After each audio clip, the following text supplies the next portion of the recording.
Hey, everybody. Welcome to the RotoWire Fantasy Baseball Podcast. Jeff Erickson here, and here with my good friend, Paul Sporer.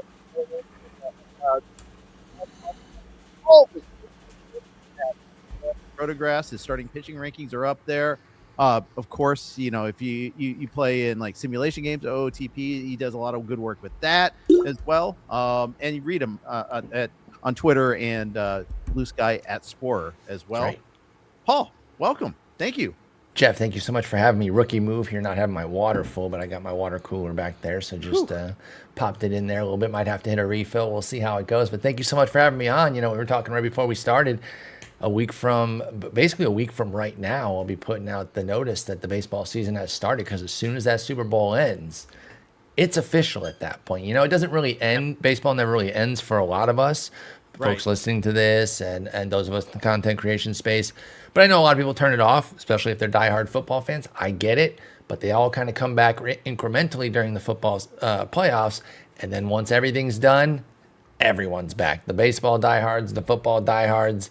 And I can't believe we turned the calendar to February already. I really can't. I know. I have to actually turn my calendar. It's sitting up there on the wall there. It's like, it still says January. You got to bring that one. Yep. So it's great. By the way, folks, don't worry. Scott Jensen will be here to be the more prepared half of this podcast than me.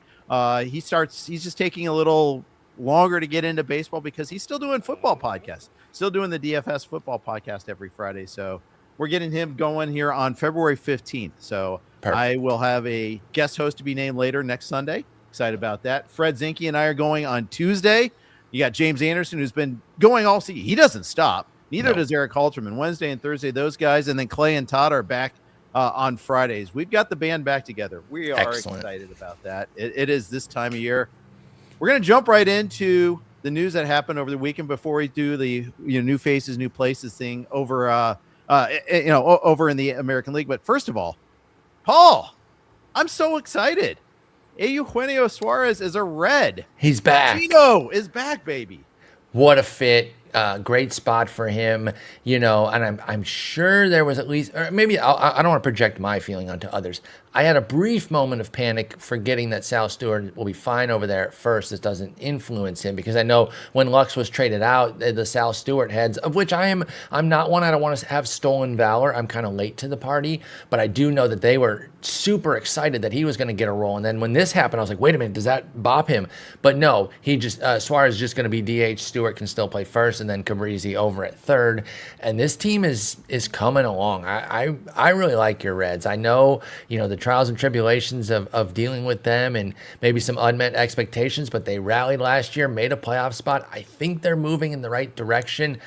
And if this talent that they have in-house can really take a step forward, somebody like a Matt McClain comes around, the aforementioned Sal Stewart, more out of Ellie and Noelve, plus the pitching studs, they could be something big. I like the Suarez pickup, get that veteran right in the middle of the lineup, the only guy over 30, because I think Friedel is actually 30. And now you're starting to put together a really full team here. I like it in Cincy. Yeah, my fear is that Stewart does miss out because they don't want Steer to play left field, so they play him at first base, and then you've got like...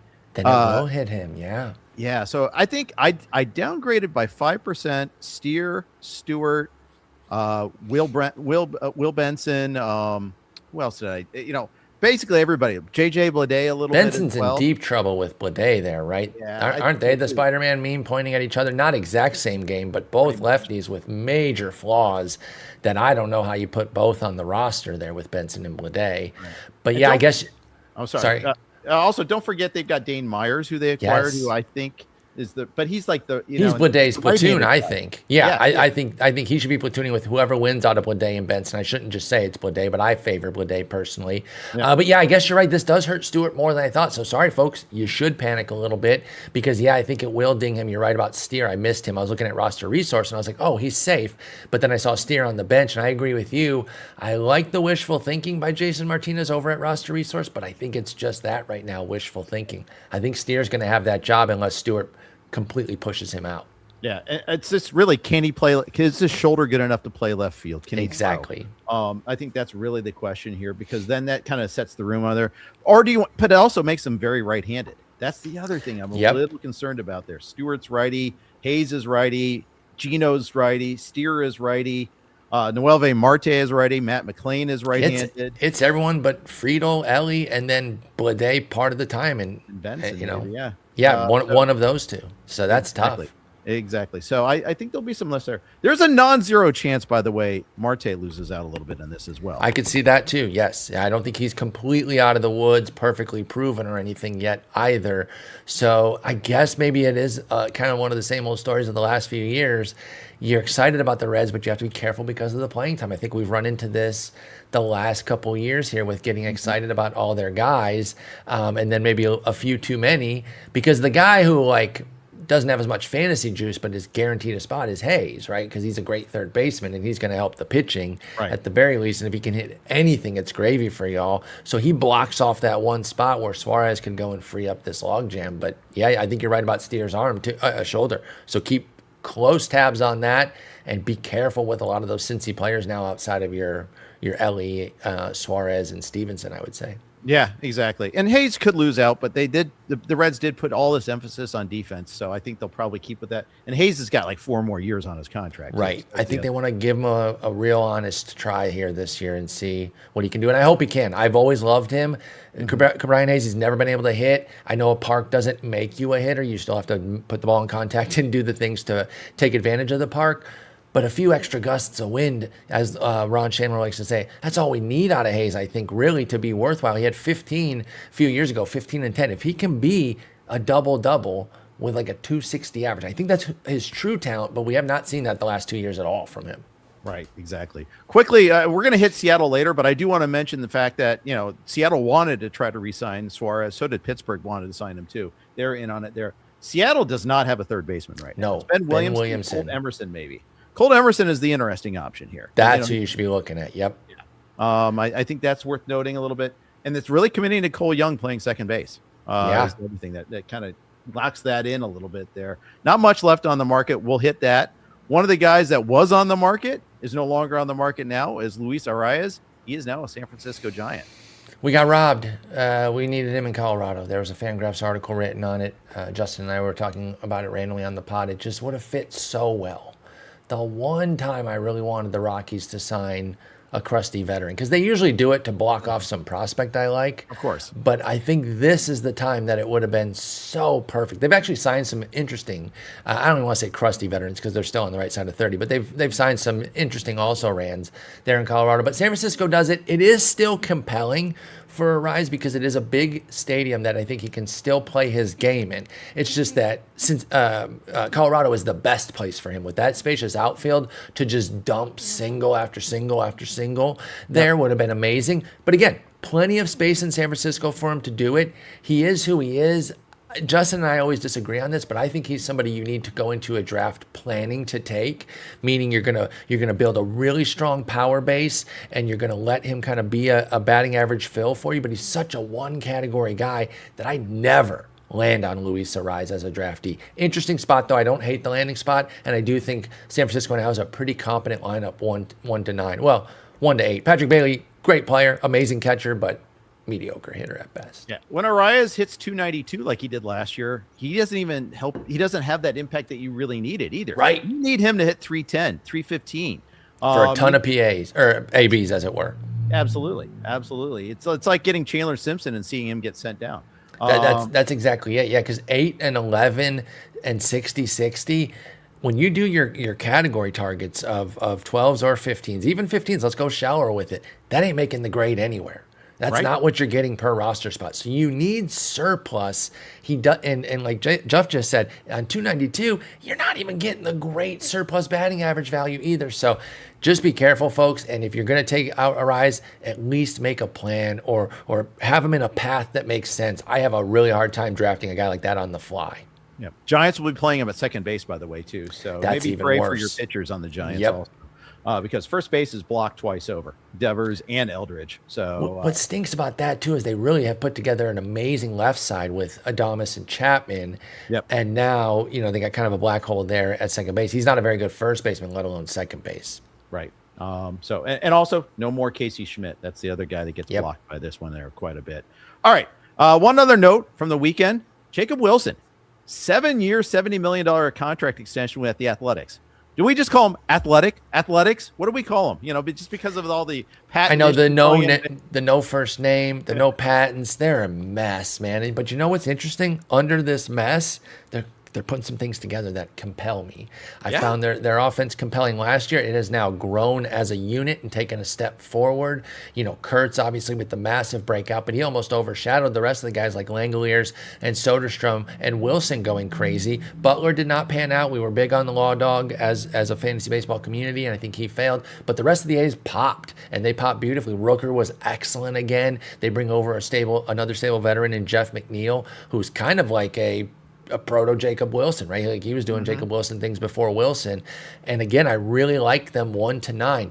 Problem is their pitching. We're not talking about their team prospects. It doesn't really matter how well they do wins and losses. I think you want a lot of athletics, and I think Jacob Wilson is one of them. I'm curious where you're at on his power, though. He did run up 13 last year. That was really, really surprising, and he didn't even just leverage San Francisco. I want to say Sacramento. He had a near even split in the homers and maybe even had a few extras on the road. I'm curious if you see that as a blip, or can we bet on 8-12. I know that's even lower than the 13 of last year, but where are you on Jacob Wilson's power? Because if he can be a double-digit guy, then he's Luis Arraez plus, because he has the 311 batting average, and you're actually getting a little bit more punch than the single digits that we always get from Arraez. Be perfectly honest, I was surprised by the 13 last year. I thought Stunned he was going to be 5-7.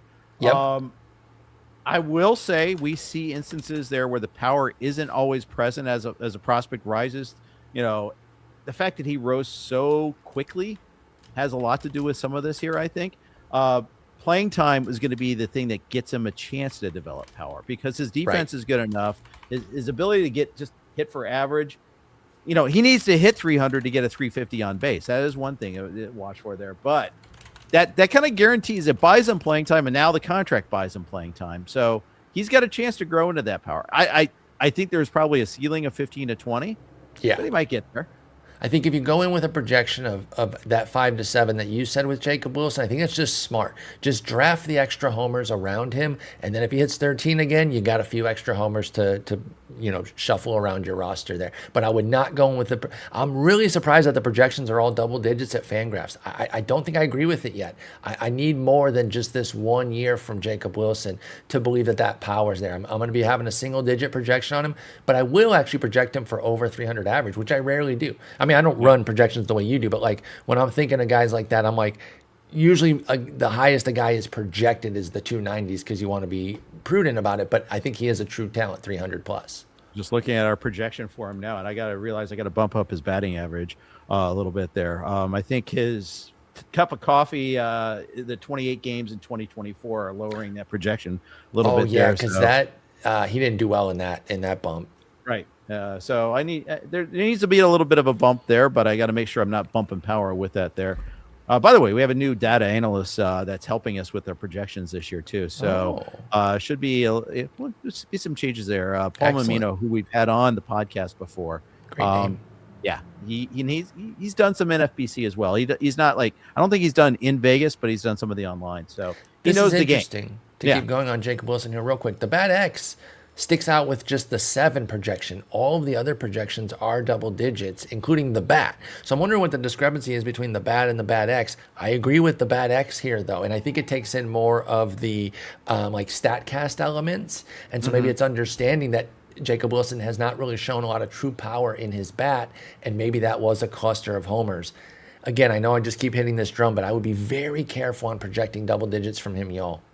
Agreed. And sometimes, hey, have a projection up there. You can see what it's capable of, that you can figure maybe that's his 70th percentile. Maybe it's his 50th. But don't plan on it when you're building your roster. I think there's a difference. And you should be doing that dive on players as you're drafting as best as you can. On a live draft, that's obviously you got to be doing, you don't have that luxury as much. But when we're doing these slow drafts, and it is slow draft season right now, take your time. Do the digging a little bit. Exactly. That's how you win, putting in the work and really figuring out those little edges. There's people that win all the time. It's not by accident. Let's look at the remaining free agent pool. The big names are starting to drop off. Those 2 big Jenga blocks were pulled out this weekend here. Let's look at the pitchers. The big one still remaining Framber Valdez, obviously, known for his great teammate abilities there. But it's interesting because he's a little bit of a conundrum of a pitcher to begin with. Not like, a total fireballer, not a total strikeout guy, but it's been so effective over the years. It's interesting. I have heard very little buzz about where he's going to go. Nothing. We're getting nothing out of this situation with Framber Valdez. I don't really know what to make of it. I tell you, I bring it up a lot, maybe too much at this point, that situation you're talking about with the teammate where he threw at his catcher. That rubbed me the wrong way so hard. And I don't want to judge a player too much off of his worst moment. So I really need to correct myself on really hammering on that, because I really liked Framber Valdez too, and it's really kind of soured me on him because it's just like, it's such a bad thing to do to a teammate and a rookie guy at that. Like, you're really selling out a young guy for a mistake and on the biggest stage there, Well, what is the phrase? Like, praise in public, critique in private, right? Like, if you had an issue with him, take him aside and help him out. But to the grander point, I doubt teams are really going to make a whole deal about that. They might ask him about it in an interview, but I don't think anybody's not signing him because of it. But why is nobody even talking about him? Why are we getting no rumors on him? I know he's coming off. He didn't have the best walk year, but he has a long track record that I think shows, that he's a very competent pitcher. I do wonder this, and I've wondered this aloud throughout the winter. I wonder if some teams are going to use his innings workload against him at this point because he's 32 and because now he has, 4 full seasons in a row. We usually see that as a value, but you get in these negotiations, and I guarantee you some teams are probably flipping on him like, well, you're kind of damaged goods. Look at all this mileage you have. Can you even hold up? And it's like, it's that catch-22, because if he had 5 seasons in a row of sub 100 innings, they would tell him, oh, you can't go deep. So you're damned if you do, damned if you don't. He'll sign somewhere. I think the best landing spot's Baltimore. I'm glad you said that, because that's definitely on my checklist of things to say about Baltimore when we get to him is, why didn't they get another starting pitcher? I like a lot of the things they've done, but I want one more. I agree. So, yeah, that seems like a logical landing point. A couple of things more on Framber. 94 miles an hour, 94.3 average fastball velocity. No different from the year before. I like seeing that. Yep. FIP and XFIP are pretty much constant with his ERA. Swinging strike rate, about pretty constant there. K percentage down a little bit. Walk percentage a little bit up. That's where you got to be looking. Yeah. Yep. Yeah. Because 9%, he's never been there since. It hadn't been there since 2021 at 9. I round up, so 9%, 8.5. Fair. But 7.8, 7.1, 8.1 the last 3 years. Small margins there, but it doesn't take much for all of a sudden it to be a problem, because another 1.5% and you're at double digits walk rate, and then that's when you're at a real problem there for Framber Valdez, because he's also not the biggest strikeout guy. So you don't be putting a lot of that traffic on the bases there. I'll be a little nervous about that too. So, and I also don't think he's going to get a big deal. I think he's going to get a flex contract. Shouts to Joe Sheehan. One of those deals with an opt-out after every year. I think that's what this is angling toward, right? As late as it is, I don't think anyone's going to come with some big 5-6 year deal. I think it's going to be something with outs. Yep. And Uncle Ted raises a great point. The comp pick hurts here too. Oh, that's it. Yes, him and with Zack Gallen especially. Yep. I think really it's killing Gallen. Yeah, but it does sting Valdez as well. Gallen too, but that's another story for another day. Gallen's the next rated guy for me. Others that are starting pitchers: Zack, Littell, Chris Bassitt, Lucas Giolito, Jose Quintana, your guy Justin Verlander, and Max Scherzer, who said he's going to wait until he gets the team he wants. So maybe waiting a while there on that one. I think both of them. I think Verlander and Scherzer should pull the old school Clemens. Remember years ago with Houston? Why not? Why even push it? Take your time, come in June, figure out what team needs you, keep in shape. I think that's the way to go for both those guys. With Gallen, I'm with you on all the scare. He scares the living crap out of me. I desperately want him to go to a pitching organization that we like. One of the teams. And I don't know if they're interested in a guy right now. Boston's got 100 guys, and they're one of the organizations we generally like as a fantasy community. Milwaukee, I don't think they're going to be going out for him, although that is a reclamation. That would be kind of interesting for them to do it. I would love to see him on Milwaukee. I want him to go to a team like that, and I will dive back in immedially on some level, at least with Zack. Although I Gallen. don't want to see him go to Milwaukee because he'd be up against right. Yes, as Reds fan, you the real one, me the de facto one. that would ding. But from a fantasy perspective, Gallen going to Milwaukee would be pretty cool. I do wonder if a team like that, though, would be interesting because it is a buy low, right? He's had a couple rough years. He's had some health. This is not the Zack Gallen of yesteryear. I think you can get in on a discount, and I'd love to see a team take a leap. I tell you, even a team, I don't think they will. That's not what they're stepping out to do right now, but they apparently don't want their ace. So even a team like my Tigers signing somebody like Gallen would not bother me. But I think the six they've got plus Drew Anderson's what they're going to go with, which is fine. I like where the Tigers. Are they? What? Not really. They can't trade Skubal. No, but the whole arbitration thing where they offered him like half of what he was asking for, and it's gonna be messy. But I don't think you trade him at all. I think it'd be very stupid. Even if you're gonna not sign him, I don't think they should trade him. I think it's messy, and then it gets solved at the last second before they go to a hearing.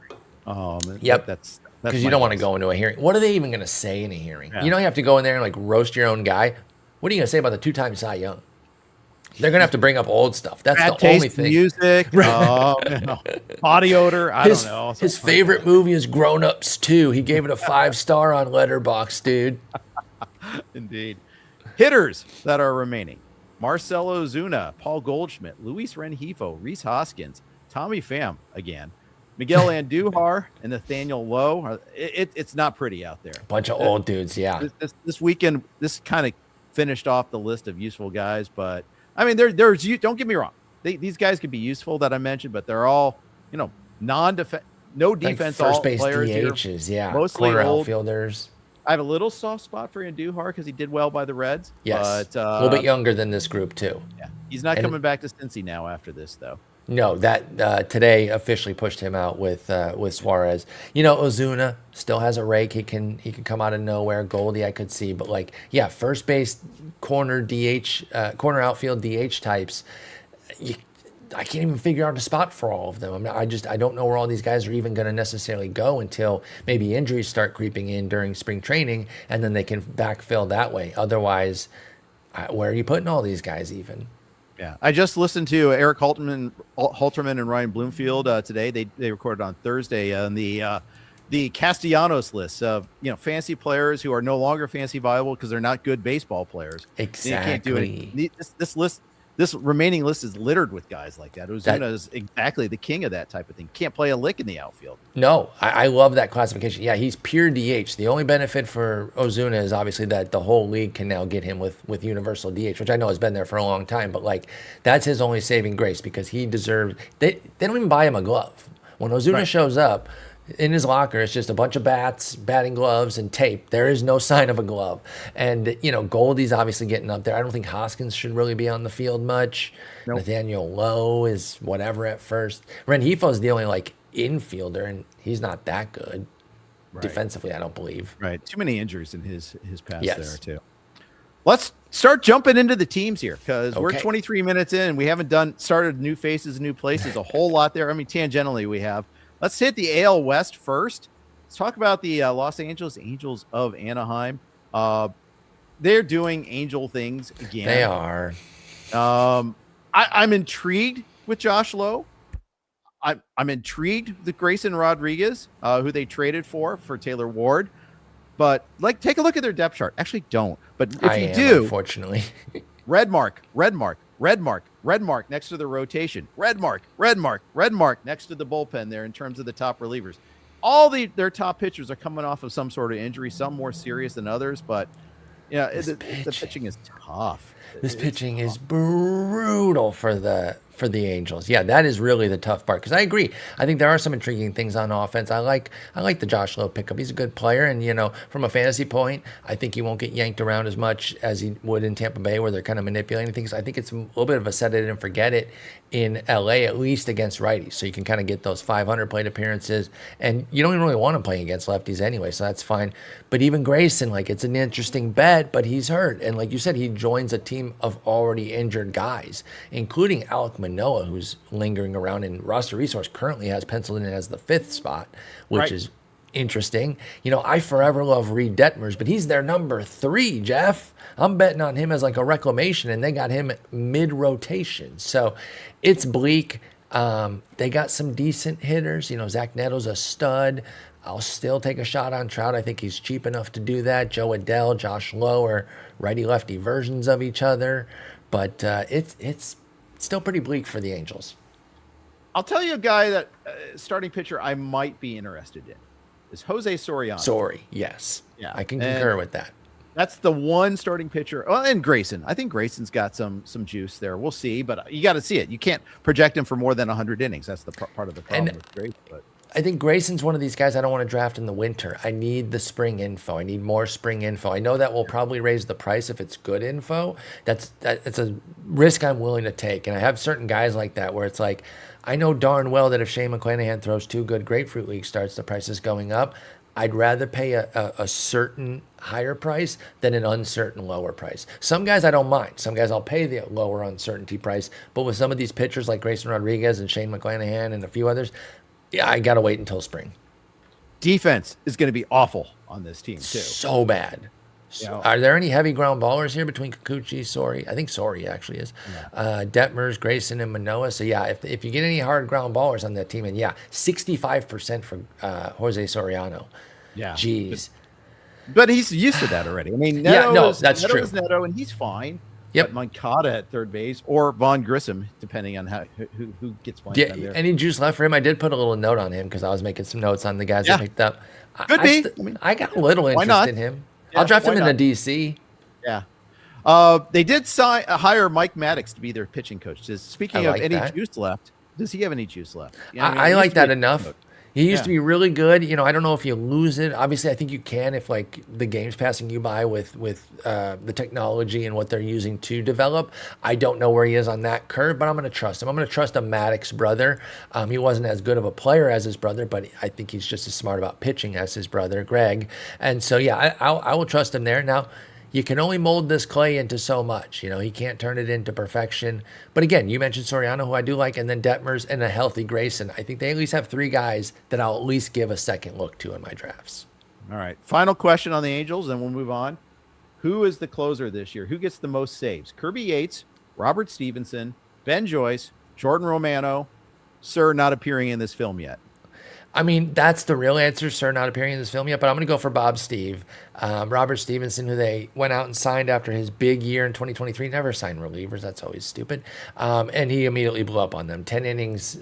He did get 10 innings last year, though, and looked a lot like himself. 24% K rate was pretty low from the 38 in 2023, but that might have been a little extreme. Although 21% swinging strike rate, only 7% walks.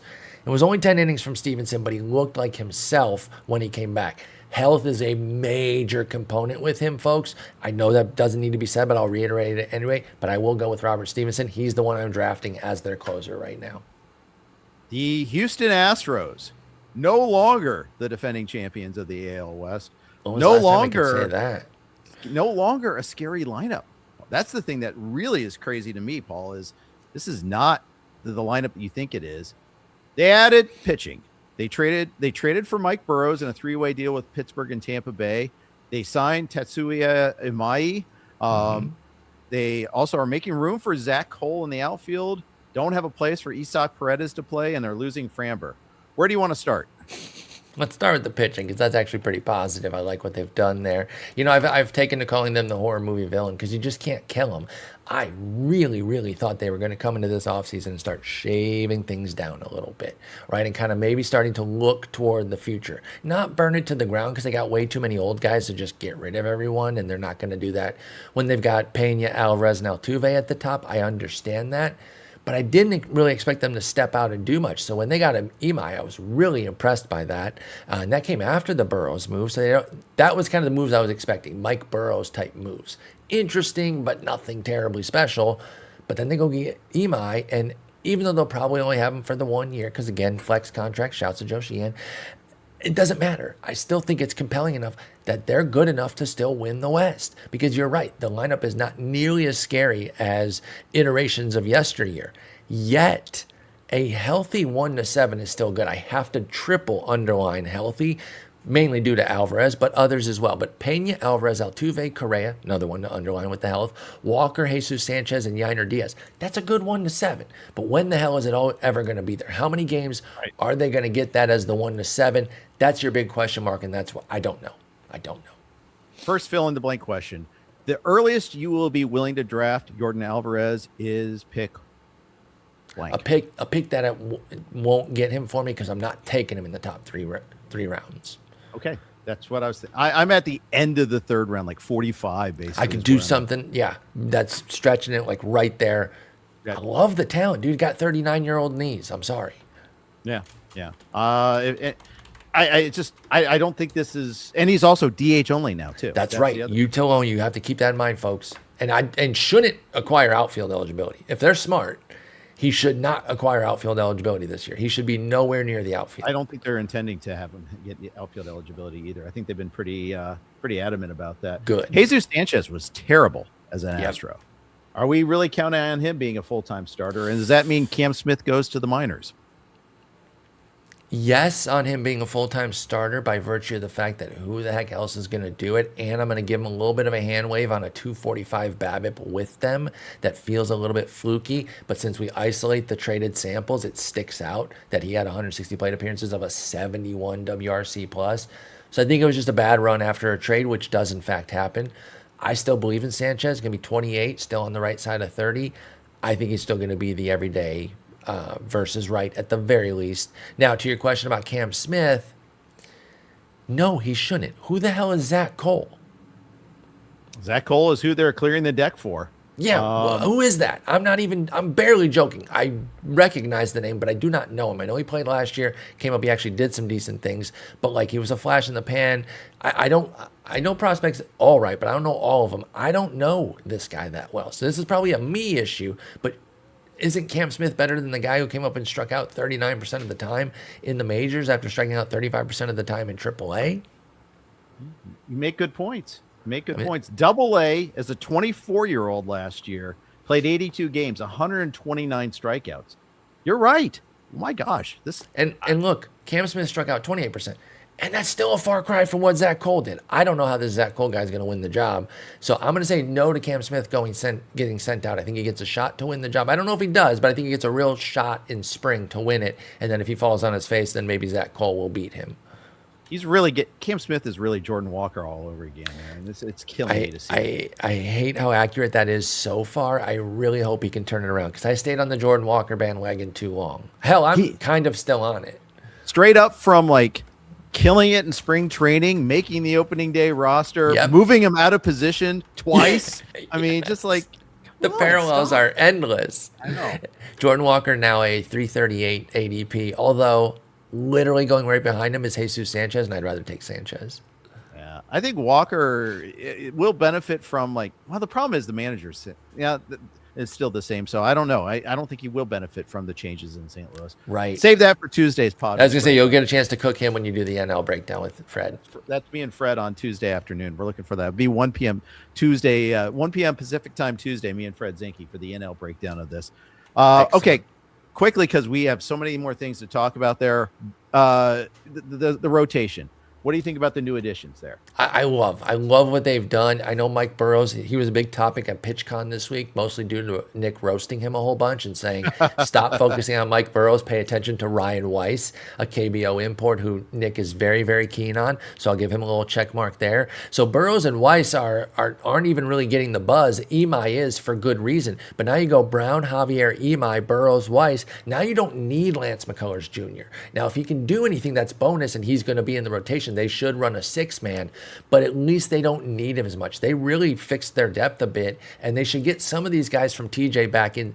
Blanco and Wesneski will be in the summer, though. You can't really bank on them, and then Brandon Walter won't be until 27, and he's not a huge factor anyway. So bottom line, I like their rotation. All right. We talked a little bit about Jacob Wilson earlier. Let's talk about Atletico Sacramento. Because I think that name hasn't been taken yet. So let's go that way there. I'm sure there's a football club that already has the rights to that. Probably. But I'm calling them in that until I get that stop into cease letter there. Let's talk a little bit about that because they did very little in terms of adding on. Obviously they've locked up a lot of their young hitters now. Wilson, Rooker, which I do like. All had long-term deals now. That's great. Yeah. Kurtz was next probably. So I'll ask you this question. Oh, Butler's also a long-term deal. Nick Kurtz, are you taking him in the end of the first, beginning of the second? Where are you taking Nick Kurtz? I can't. I can't, I believe that he's a really good player, but it's 1 year, and I just been around this game too long to take a guy off of 1 year like that. I'm not saying it never works out. We can come up with the names that have, where they stuck and they never left those first few rounds until they completely faded. But most of them probably didn't have a 31% K rate and a 31% homer to fly ball rate, both of which are going to regress. Yes, even in Sacramento. So I like the kid, but I'm willing to lose. If he pops another, if you can extrapolate his 2025 numbers for 600 plate appearances and that's what he gives you, I'll tip my cap and take the loss. I'm not drafting Nick Kurtz. He's just too expensive. I took him in at 2.6 in our FPAS speakers draft that we're doing right now. So I am that guy. I just hope he's not the next Brett Laurie. That's all. God, I totally ate Brett Laurie. Now I've been fully associated with him for the last 20 years. So here's one thing we can say with Kurtz is this was a big boy season. This wasn't a flash in the pan of like, he was good for a month. This is 489 plate appearances with 36 bombs, right? There is true talent power. And he started slow, if you'll remember that. Like, he actually kind of started his first few weeks being like, oh, this guy stinks. False. And he had the single best game, arguably, in baseball history. Mm-hmm. Where are you putting the batting average, though? Because I mentioned that strikeout rate because my concern is that, yes, he's going to rip another 35, 40, but that it might come with a 240, and that worries me in the second round. He hit 290 last year. I had him at 280 so far. ATC's got him at 263. That's probably a more sober-minded projection. Yeah. And that's probably more of a midpoint in that. I will say this, though. He does get Sacramento all year. Right. He also was much better after initially struggling, too. Remember, that first month for Nick Kurtz was pretty rough. He was striking out like 42% of the time. Yeah, we had big fab bids on him. And, that first month, we're like, okay, let's go. And the power wasn't there right away either. And I was like, uh-oh. It came. Now, I do worry about the lefty on lefty damage there. I do worry about the K percentage. These are things, they're all legitimate concerns. He only hit 9 of those homers against lefties, hit 197 against him. They'll probably see more lefties. Teams will find ways to try to get that left on left matchup there. You're probably right to be a little bit more sober minded, to wait a little bit longer. I just see 50 homer potential, though, too. That's the thing, too. And it's hard to turn that down because, like, if he is hitting 50, I don't want to say the batting average doesn't matter, but then it's not going to be as big of a problem. Because even if you are eating a 250, 245 at that point, like, okay, I got 50 bombs and probably 100 ribs. Because, again, we can say all we want about their pitching. It's crappy, but their hitting's nice. That's a good lineup. There's going to be players there. Now, do you think he bats leadoff all year? I guess that would harm the 100 ribbies, but he'd probably score 100 runs. Because we got him leading off right now. Yeah, I don't think that lasts, but I could be wrong about that too. I don't hate it if it does, but I think they'll bump him down to 2 or 3. I guess when you answer the Kurtz question, you have to answer the Schwarber question. Except at least you get a position with Kurtz. Is the only difference. Does Schwarber even own a glove anymore? I don't think he does. There's no way. This has to be the same as Ozuna. They just take him out of his locker. Exactly. He brings one and they take. Now now you're asking, will I draft him? I will because he's done it more now. It is more bankable. Like maybe it's a better great lineup, and maybe I'm full of crap though. Maybe I'm full of crap because I just told you like if you get 240 with your 50, that's a problem. That's exactly what Schwarber hit 240 with 56, and he said not that Kurtz has to hit 40 or 50 for that to be okay, but if he hits 40. I think 240 is fine, and I think Schwarber has shown that. Now, Schwarber also gets a billion RBIs and runs. I don't know that Kurtz can match that because as much as I like Athletics offense, Phillies is better. Yeah, I'll relent a little on like I wouldn't possibly draft him, maybe late second, early third, because I'm not against drafting Schwarber, and I think the parallels you're making are fair except for the track record and team context. Yeah, and maybe the floor. I mean, Schwarber used to be, he could hit 190. That's exactly right. Right, and when 240 is considered a win, and that would be considered disastrous with Kurtz. So I think it's an interesting perspective there. Schwarber also stole 10 bases last year too. I don't think sneaky. He's done that 2 out of 4 years now. Yep. But then 5 total in those other 2 years. So you just don't know what you're getting. We spent a lot of time on Nick Kurtz here because the A's didn't do much else besides trade for Jeff McNeil. McNeil can be useful. I think he has almost 15 homer, 20 homer upside in Sacramento. Agreed. He's going to play almost all the time if he can stay healthy, if he can manage it, if they can handle his defense. So we'll see about that. They didn't add to their pitching at all. Mark Leiter, I think. Mark Leiter. That's it. And that's not really counting. Yeah, their pitching stinks too, and we don't really have to talk much about it. Severino, Springs, Morales, Lopez, Medina, and it gets beat up by that park. Like, there's some interesting arms here, but like, do you want a road-only starter? Guys are inherently worse on the road, just as a general rule. You're better at home, and now you're going to only use them for the half that time. Your win prospect isn't that high because even if we like their offense, their bullpen stinks. Don't draft any don't draft any athletic starters, y'all. Not even Jacob Lopez. I know he's the helium guy in that rotation, but just don't even waste your time, y'all. All right, there you have it. All right, Mariners. They re-signed Josh Naylor very early, maybe the first transaction of the offseason. I think you're right.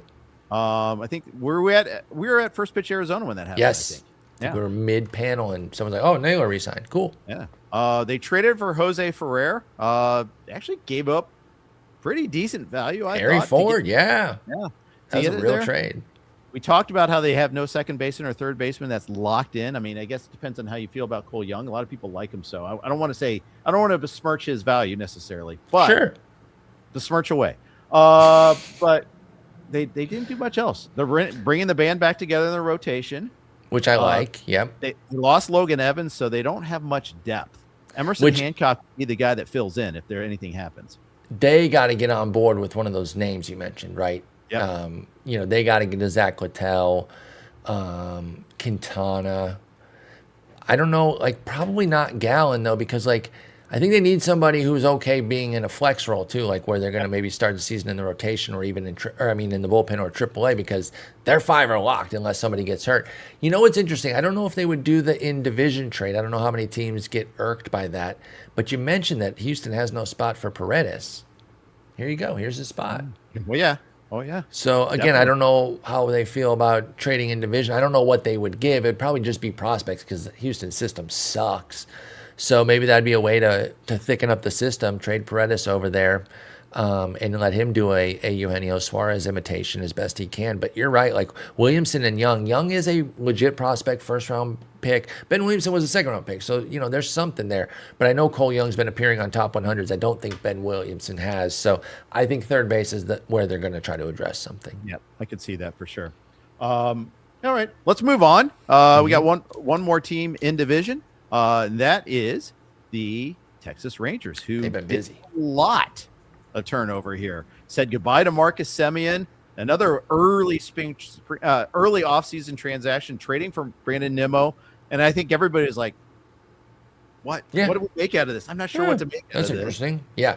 Yeah. That's kind of how I felt about the trade too. Like, so trading Semien, interesting trade for the Mets there to get the defense. They bring in Nimmo. He has a very specific skill set. I didn't really check in to see like what their OBP was like, if maybe they were addressing that. Not that Semien was hurting it, but maybe it was more of a team fit too, of like infield we have that, outfield we don't, and so we wanted to get an outfielder here, which I know that they have struggled with outfield because Evan Carter's been hurt, Wyatt Langford's been good, but he's kind of the only guy out there. Who the heck else did they even? Oh, Adolis, who they non-tendered, and he went to Philly. So yeah, I think they needed some outfield. I think Nimmo's going to be their everyday left fielder. He's solid atop, or right fielder, solid atop the lineup, but I don't know how I feel about Josh Smith being the everyday second baseman. What's his defensive profile like? I ask for the pitchers, not for his.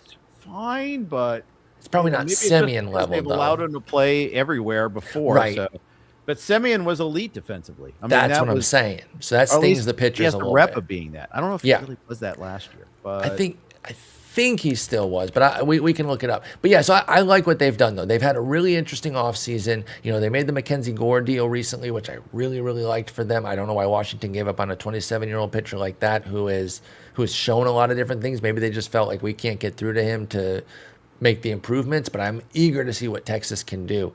This is a team that they couldn't tear it down either. They're old, right? They had their big contracts. Now, Semien was one of them. They just flipped that for Nimmo.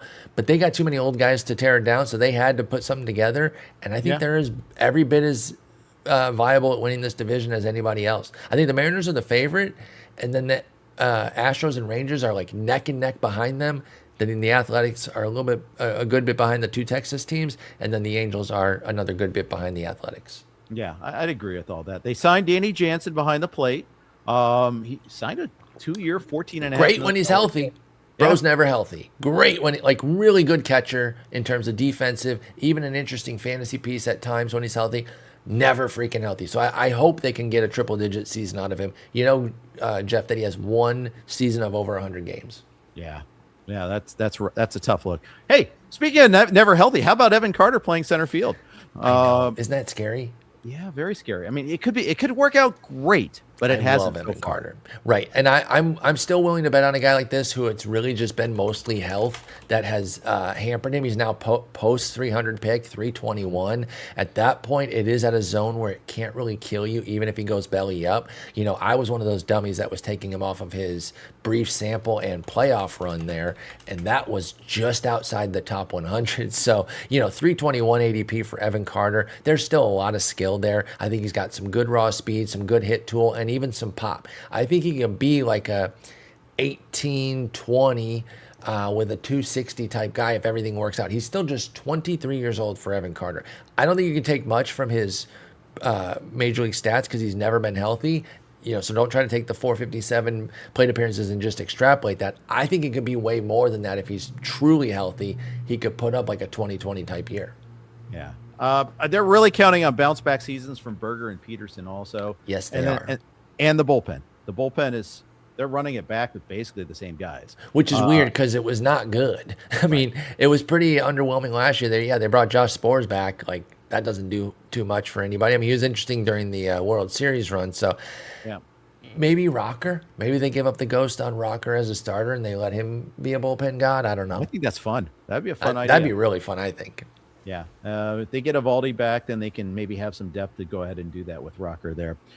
Before we move on to the AL Central, we'll give you a quick note from our friends over at Fantrax. Fantrax is the most customizable fantasy platform in the industry, offering the greatest fantasy experience for your dynasty, keeper, redraft, and best ball leagues. Coming from another service, Fantrax makes it easy. Fantrax can import any of your current leagues and customize if needed. Fantrax offers the most in-depth player pool in the industry, including minor league players. Do you need a customizable commissioner service for your fantasy leagues? Fantrax offers more customization than any other platform.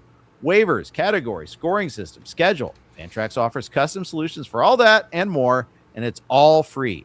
Sign up for free today. Simply go to fantrax.com/RotoWire and sign up today. That's fantrax.com/RotoWire. Fantrax, the home of fantasy sports. Big thanks for Fantrax for coming on board with us again this year. I'm Jeff Erickson here with Paul Sporer, and we love those guys.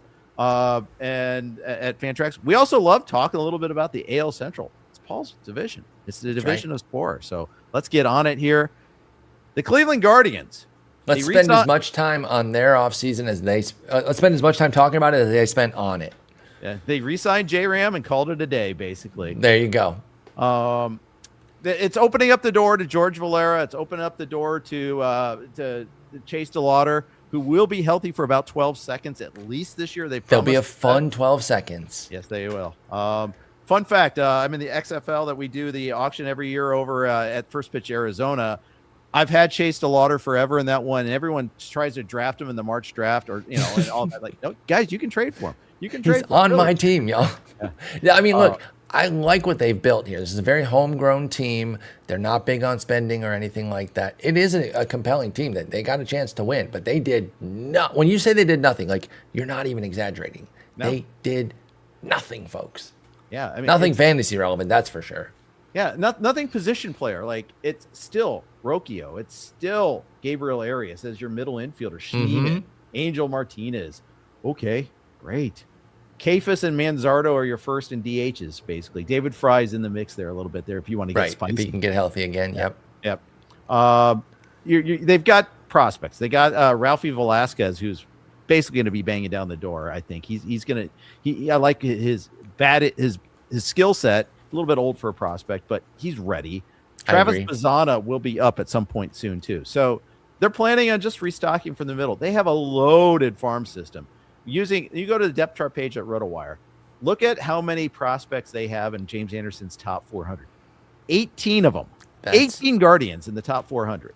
And that's why they didn't do much this offseason. So we can kind of make fun of them, but I at least get the vision here. I don't think it was laziness or a lack of effort. Now, they don't spend, and they can get criticized for that. But this wasn't a year to spend, given what they maybe spend in different spots, but not on the offense, because there's some really good prospects coming up that are going to contribute this year to a lineup that is already pretty good. So I did understand why they took it easy. I was just surprised that, like, they didn't even have a few knick-knack signings. They literally did next to nothing. Austin Hedges re-signing, and then a couple like small pitchers, and then the J-Ram move that you mentioned. Otherwise, they're like, we're done.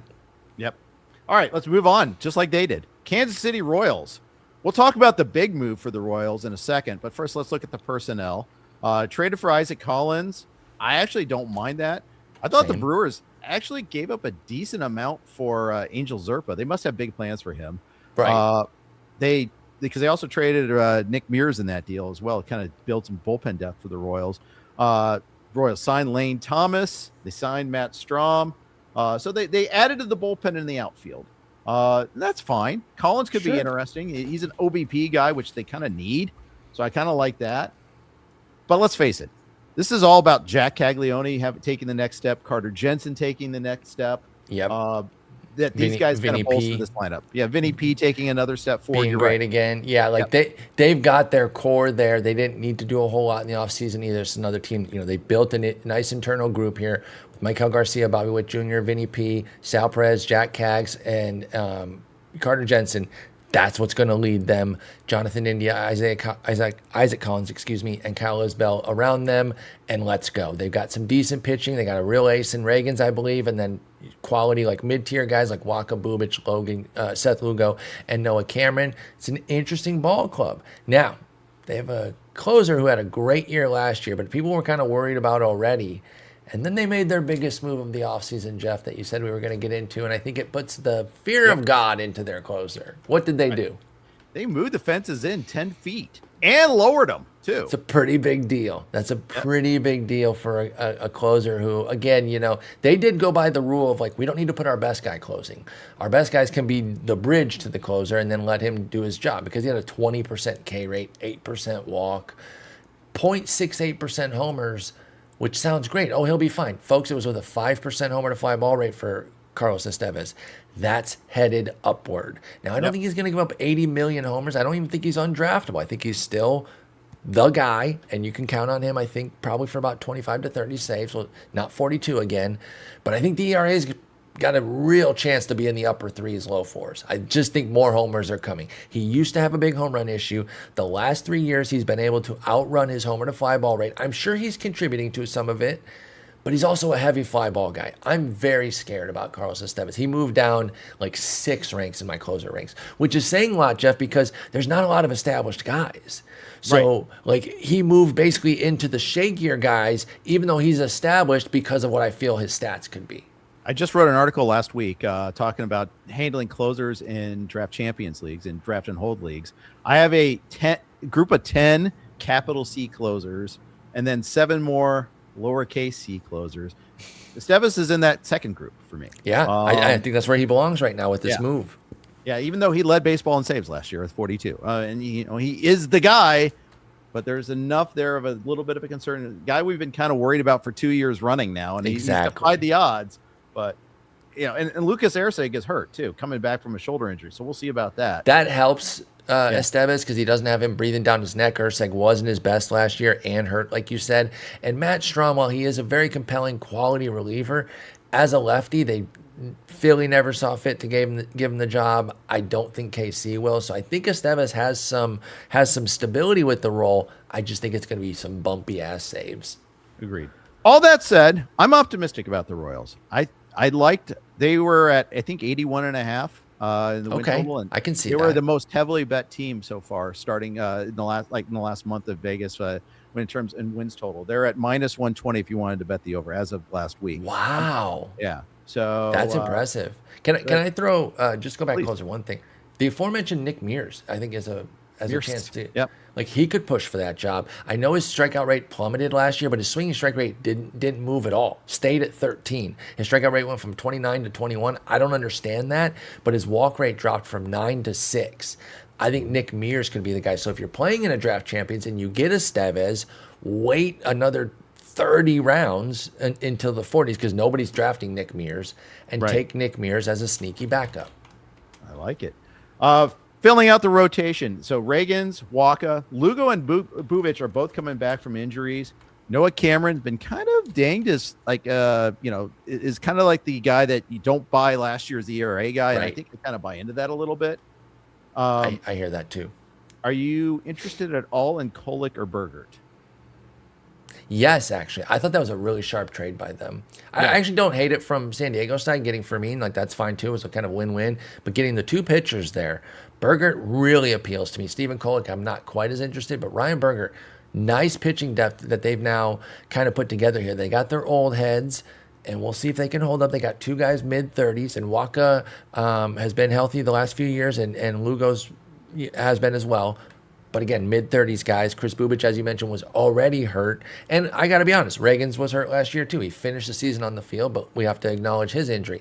I think there'll be opportunities for those guys. Bergert is definitely one of these guys in draft champions, again, that I really like. And for those that don't know, draft champions, you draft all 50 of your players for the year right now. So you got to be a little forward thinking. And so you can draft some 6-7 starters who are good. I didn't even mean to do the 6-7 thing, guys. I'm sorry. But you can draft guys who are in the 6th or 7th role and understand that, they're going to be more of spring or summer guys and be okay with that. And I think Ryan Bergert's one of my favorite non-locked into a rotation spot starters to draft in these deep leagues. I like it. Like it a lot. Let's move on to your Detroit Tigers. They haven't done a whole lot yet. No, they signed Kenley Jansen. He'll probably be the closer, although I put him in I might have even put him in my probably the closer tier, which is the 3rd tier, just because of the manager and the way he's handled the bullpen the last 2 years, and the fact that they brought back Finnegan. Finnegan, yes. Yeah. Finnegan again. I think you're right to be skeptical because, the way AJ Hinch is managed, I know who Kenley Jansen is, right? Like he's got Hall of Fame credentials. I'm pro relievers in the Hall of Fame. I don't understand why they get treated like they're not a position or whatever. But I think he's on a Hall of Fame track as a closer. That doesn't mean jack for the 2026 Tigers, though. And AJ Hinch knows how to divorce those two things and say, if you're not getting the job done, we're going to go to Vest, or we're going to go to Finnegan, or we're going to go to Holton. So, I think Jansen will be the biggest A guy that we've seen in these last 2 years for Hinch. This is like the best button he's been able to push for a guy, but it still won't be your unencumbered 40 saves, I don't believe. I still think your Vests and your Finnegans specifically, I mentioned Holton, but I wouldn't draft him for anything.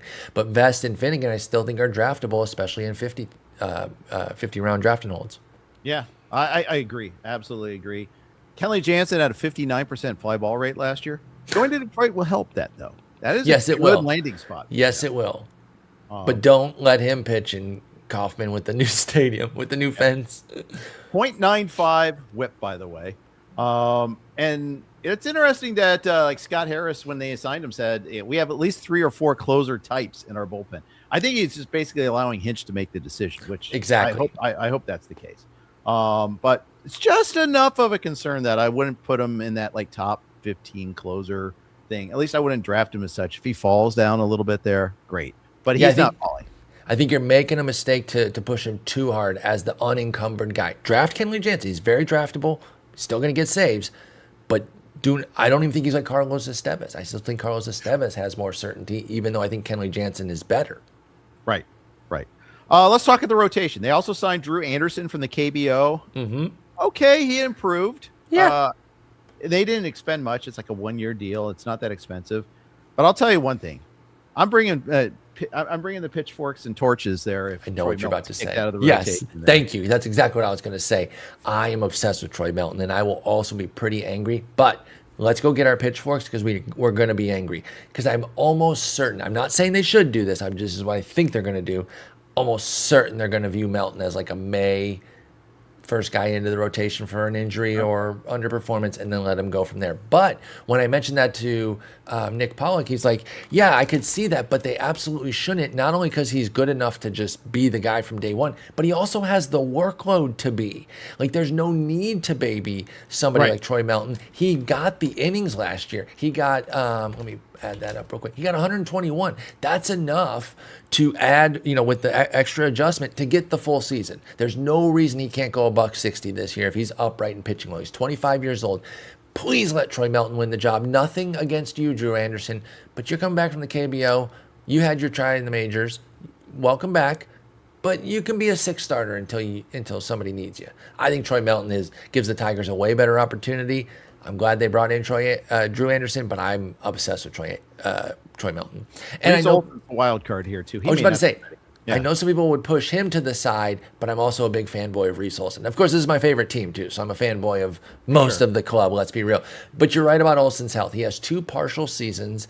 They've been great, but he is certainly not reliable. So again, draft Troy Melton. He's actually my number 1 of the six starters by a mile. Draft him confidently, but understand that he might not start the season. If you are in a league that punishes that, which we kind of are with the NFBC, Jeff, at least in like main event and RotoWire Online. The good thing about that, though, is most of us, when we draft in March, will have a little bit more certainty. But anybody drafting in like late February, don't the OCs open pretty soon? Or are they already open? No, they're open. Oh, yeah. So people are already drafting OCs. I don't think I would take a Troy Melton there. It's too scary right now. Agreed. Well, and the RotoWire Online Championship is 12-team leagues, first of all. Also, 7-man bench spots. No IL. That's the other thing to remember here, too. It is really disadvantageous to stash players. Yeah, there's whether they're bad valuable roles or prospects not called up. It's tough to. You can do maybe 1 stash spot, but the injuries are coming for you. You can do one for a first cut, right? Because there's usually a bye before the season starts, right? There's that one after like those first few games. You could maybe take Melton there if you loved him and say, okay, I know it's a 12-teamer, but he's my first cut if he doesn't get a rotation spot. You could do that. But I wouldn't take too many of those guys, because then you're on the waivers immediately in the first week looking for, 2, 3, 4 replacements. So, yeah, you got to be really careful in those waiver leagues for NFBC. 7 reserves, 0 IL. Final Tigers question. Kevin McGonigal, does he break camp with the team? When does he get called up otherwise? I think he forces his way in and breaks camp. Yep. I'm gonna go for the big call there. Okay, so the follow-up question is, and I won't hold you to it in FPAS draft here, but how early should you pluck him? I think around like 250, 240 is okay with me. I might even be low on the market. Let me see where he's going. How do I spell his last name? I never know if it's 1C or 2C. MCG, just start that Fake way. Tigers fan. 302, yes, I'm a little bit higher than the market then, because I would take him around that. In fact, I took him 251 in the Arizona draft back in November, and that's about the range I would still take him. I'm surprised he's actually still stayed down there, because I just figured once more people were drafting, they would want to get on the hype train, but thankfully he's still pretty affordable right now. McGonigal's another one, though, that if spring starts and he's ripping 2-3 hits that first week, that price is going to go sky high. Yep, absolutely. All right, let's move on to the AL version of the Colorado Rockies. They're the new paste eaters, the Minnesota Twins, who, of course, traded with the Rockies just a week ago. They're trading Edouard Julien and pitcher just so they could clear 40-man roster space. Hard to believe that they have a 40-man roster space jam, but here we are. They do. Do I dare say I like that move for Colorado better? I think it's fun to see what happens. They certainly have playing time to give out. And because they hired Dee Podesta, I think they have the internet now, so I'll give them credit for that. He had a disc with some hours left of AOL. Yeah, exactly. But Colorado is notorious for being way behind the times developmentally, not having all that. Remember, how pitchers had to go get their own cameras to try to work utter nightmare. They're such a bad organization. They've earned the paste eaters moniker that you gave them many moons ago. But now, like you said, Minnesota getting in on the mix, because the main thing that you mentioned here in our rundown, they fired Falvey yesterday or 2 days ago out of nowhere. Yep. How do you go through the whole offseason with him? Well, I was reading up on this a little bit. It's a different Pohlad taking over as the ownership, and he's more hands-on and Great. apparently had a clashing style with Falvey or something of that nature. Okay. It's something like that. And Yep. it's A meddling owner. It's Yeah. just another meddling owner. Hey, cut the checks. If you want to be the GM, take the GM job. But if you're going to hire somebody, just cut the checks and get out of the way. When does the meddling owner ever work? Yeah. And, I love that it's failed the Cowboys because I'm in Texas as a Cowboys hater. Yep. And Jerry Jones is the sole reason why they suck. 100%. So, yeah, if you want to do that, I guess do that, Twins. But aren't they trying to sell, too? Why is he being all hands-on? They pulled him off the market. Last year.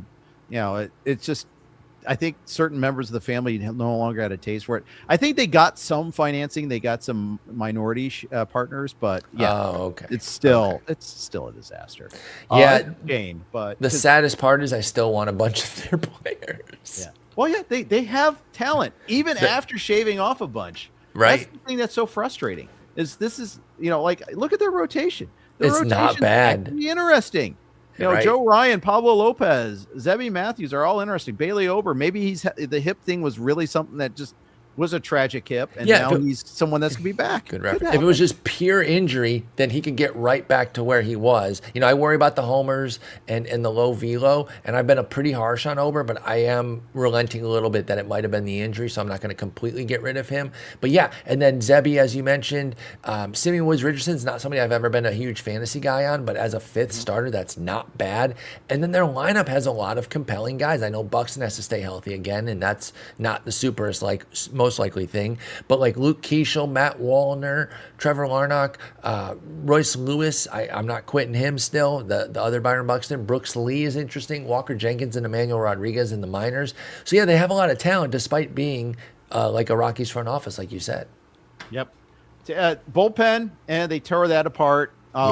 We'll see who the closer is. It's Taylor Rogers got signed. Justin Topa I picked up in one of my. That's who I'd go for. Holds. Because Taylor Rogers, I think, has really fallen into a lefty guy. I know he was a badass closer for them. Not even a good one. Yeah. Right. So, but I don't think he has that juice again. So unless they tweak something and kind of get him back to the Taylor Rogers we're used to, I would not go for him, folks. Justin Topa is the guy to draft, in my opinion. Hot take: Cody Funderburk is better than Taylor Rogers. I think that's where we're at right now too. Yep. I like Matt Wallner a lot still. Same. I want to like Trevor Larnach. I'm not sure. I still like Ryan Jeffers, although he had a bad year last year. Keyshal's the guy that's really interesting to me. I'm obsessed with him. But the problem is that he's a little more expensive than I thought he was going to be at pick 150. And the reason for that, I think, isn't just his talent and the hype train around it, is that second base is a nightmare position. It is so it's Paul Sporer thin, which is not a good spot to be, folks. Like, it's Jazz, Cattell, Bryce Terang, and then wait like 50 picks until your next one, and then it's Horner, Altuve, Rafaela, Holiday, Keeschel.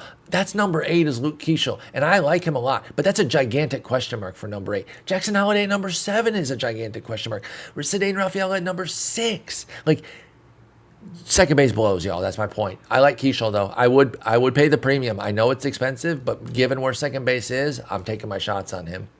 And because Clay W. Link exists, he went at 122 in our draft.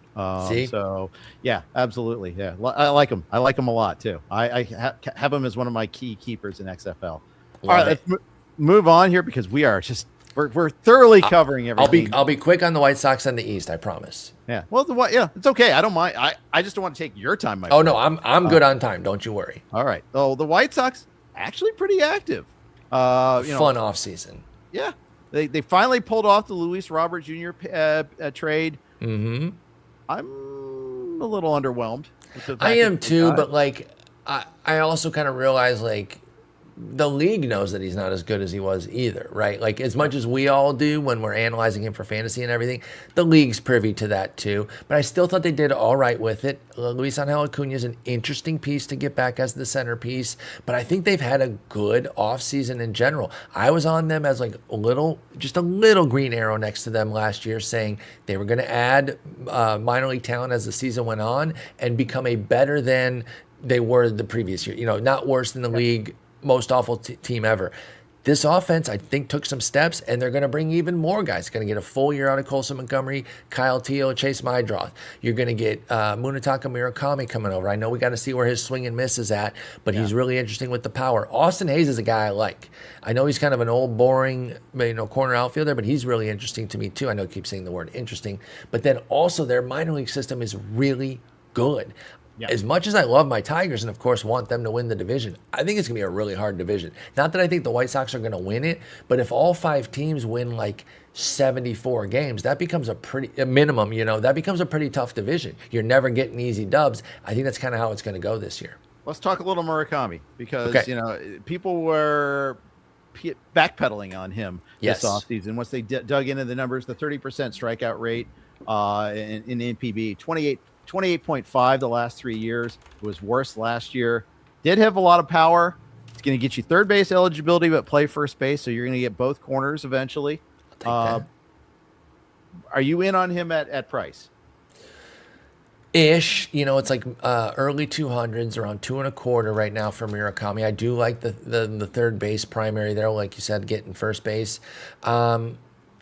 I'm not seeking him there. Somebody we mentioned earlier, like you said, doesn't have a job yet with Isaac Paredes, but I think I'd just rather take him, and he's right there. A guy I love is going about 10 picks ahead of both those guys, Addison Barger. I think I'd just go for him. Love Barger. Me too. And so I think in this area, there's guys I'm already going for because Royce Lewis is a little bit ahead of them, and I mentioned that I'm a sucker for him yet again. And even after Murakami, why wouldn't I just wait 40 picks and take Max Muncy, who's already just been Murakami, right? Yeah, probably right.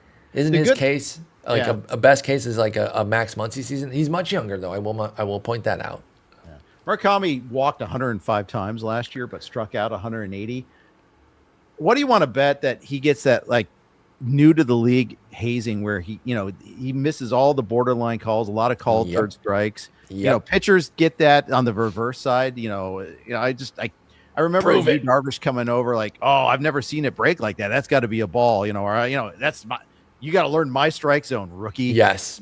Absolutely. And I think we will see that. Like that walk rate can go down into the high single digits, low double digits. And if the strikeout rate is still in the upper 20s, low 30s, that's going to create a real tough situation for Murakami. He does have power for days, and that cannot be glossed over, that he could be another one of these guys that's like close to ripping, 30, 35 homers. If it comes with a 230, 240, you have to decide if pick 225 is fair enough for that. Again, I'd rather just go for Muncy, who I think is going to do that same sort of thing 40 picks later and on the Dodgers. Again, much older, I'll grant you that, but I'm getting 40 picks cheaper too. Yeah, the batting average floor is even lower than that perhaps too. It's not quite Mariana's trench, but it is. But it's Mario Mendoza's trench at least. We got him at 228. Ariel's got him at 217. Our ATC's got him at 217 just as because at some point.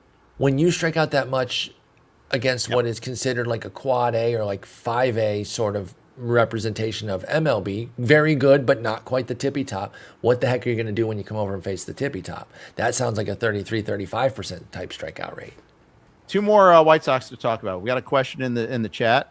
Any love for Colson Montgomery? Is asking the question there. Yes, but very controversial guy. Yes, he is, and I understand the controversy. Speaking of strikeouts, he loves doing it. He's actually cheaper than Murakami though at pick 240, so that's why I like him more. I'd rather just take him. I know it's not the same position, but yeah, because he showed something at the major league level. I think sometimes we cling on to the minor league numbers a little bit too much and forget everything that happened before it. It was a really bad stop at AAA last year. I'm not going to deny that or spin the numbers in any way, but it wasn't the only thing he'd ever done. Right. He's got swing and miss issues, but Colson Montgomery has great power and ample opportunity, and playing time is key. I would take him at 240. I have no problem with that pick. He has to fit my team, batting average wise, but I'm not running away from the player. No. 29.3 strikeout percentage there last year, 8.8 walk percentage though, so not too bad as far as that. Borderline there, yeah. At AAA, struck out 33.9% of the time, but that was only in 242 plate appearances, so not much fewer than his major league sample, though, by the way. So the problem is there could be a batting average collapse risk there if he and that's get any worse. One positive spin I can put on that, what you just said. If it goes that sour, he gets sent out and you can cut him and get a new player. I don't know that if he's striking out like 38% of the time, let's go something really extreme here, and hitting my weight, sub 200, they just send him out. I don't think they just let him drag the whole year. I mean, and you can cut somebody without getting sent out too. I want to be clear about that. But it would be an easy decision at that point. So I do think that the cratering would be some time back in AAA if he was that bad. Sir Anthony Dominguez is now a White Sox, and they've already suggested he will close. Yes. Fortunately, that happened before I plucked Jordan Leisure in one of my leagues, draft and hold leagues. But don't quite drop Leisure if you have him. No, because it's Sir Anthony Dominguez. Like, it's not proven. 13.8% walk percentage last year. There you go. That is not getting it done. Did you put him in the second tier or the third tier? I know he's not in that first. Third tier. Third tier are the probable closers. Yeah. He got drafted relatively early in our draft. He does miss bats. Both by those who attempt to swing and those who just let it go by. 30% K percentage last year. Yes, that is interesting. That's really nice. Yeah. But I'm a little bit suspect on diving all the way in. I do like the team confidence, right? Like that we have to go off news that we get. A lot of times we're speculating. At least they did us the favor of flat out telling us, hey, we got this guy in to close. 455 ADP this month. That's obviously going to go way up now that he's a closer. Let me see if I can get something a little bit more recent here since he signed on Sir Anthony Dominguez. Yeah, the last 4 drafts, it's at 265. So he is skyrocketed up, and he'll probably go up even a little bit higher as everything gets situated here. It's still the White Sox closer. And even though I think, again, that they're going to be a little bit more competent than they were last year as they slowly move up, it's still not a great team. So, do with that what you will. In the playoffs, 12 games in the playoffs, 3.18 ERA. Great. 10 Ks, 11 walks. That was the problem, was the whip. He had base runners on it allowed, every turn. Yes, and then allowed some bombs. So, yeah, he is shaky. I like Sir Anthony. Cool name.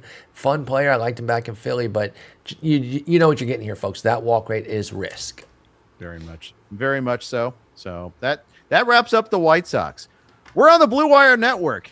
We're grateful for being on the Blue Wire Network. Here are their ads. All right. Thank you, Blue Wire Network. Jeff Erickson here with Paul Sporer from Fangraphs, from RotoGraphs, Sleeper in the Bus podcast. You can follow him on Twitter and Blue Sky at Sporer. Let's talk a little AL East, Paul. All right. Let's jump right into the Blue Jays, the AL champion Blue Jays. We were just talking about Dominguez. Let's talk a little bit about what they've done since then. They lost Bo Bichette.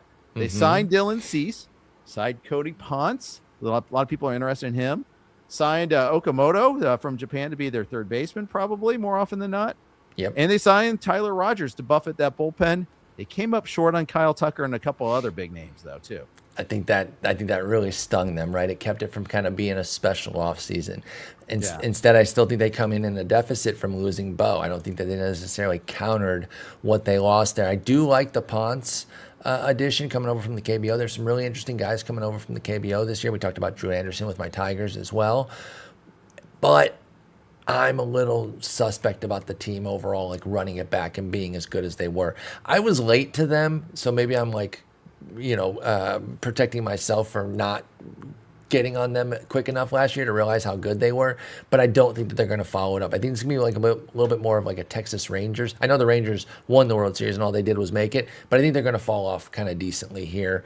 A lot of good offensive players. I mentioned Barger, who I love, but I'm not moved by a lot of their offseason moves outside of Cease and Ponce. I thought that pitching looks great. The hitting, it's dry in that back half, Jeff. Am I wrong with Farsho, Okamoto, Clement, and Jimenez? Isn't that a little dry? Yeah, they're really losing Bichette was tough. I think. Right. I think that gives them one more stronger bat. Jimenez is starting Jimenez and Clement every day kind of scares me. And Santander for that matter too. We don't know what we have no idea what he's going to be. Right. Yeah. So I think they are one bat shy as well, but and that bat does not exist on the free agent market. That's for darn sure. Yeah, and their top prospects are a ways away in Parker and Namala. So and they can't fit one of the crusty DHs. They got Springer. That's true. That's And, true. I talk about their lineup in uncertainty. As much as I love Barger, I have to include him in there too, right? Like, and you said you like him too. Like, we love him, but like, he's not a guarantee. We think he's going to be good, but he could be middling next year too. I think he's going to be a He monster. better be right, because I actually kind of set myself up, that I kind of need him to be good, but we'll see. I'm going to be putting myself in those positions too. I plan to draft a lot of Addison Barger. So I want him to be good. I'm just saying, like, there is uncertainty outside of like, I mean, I think we should even include Springer there. Like, I think his season kind of went a little bit underrated, a lot bit underrated. He went 32, 18, 309. George Springer at age 35 did that. What do you have him down for? I don't mean to put you on the spot there, but like, I see projections are kind of like for Springer, because after that season last year, there's no way he can repeat. But as we like, you and I both on our shows like to quote Scott Pianowski, regress to what? He's picked 106 ADP. So I've got him for 24 homers, Okay. 86 runs. He scored 106 last year. He hit 32 homers last year. I've got him hitting 266. He hit 309 last year, but 220 the year before and 258 the year before that. Is so out of the blue to hit for average. Right. That's kind of so The crazy. 309 was bonkers. I don't know. I don't think you could pay me to draft him at pick 106. I think you might. I think I don't want to, but you could pay me.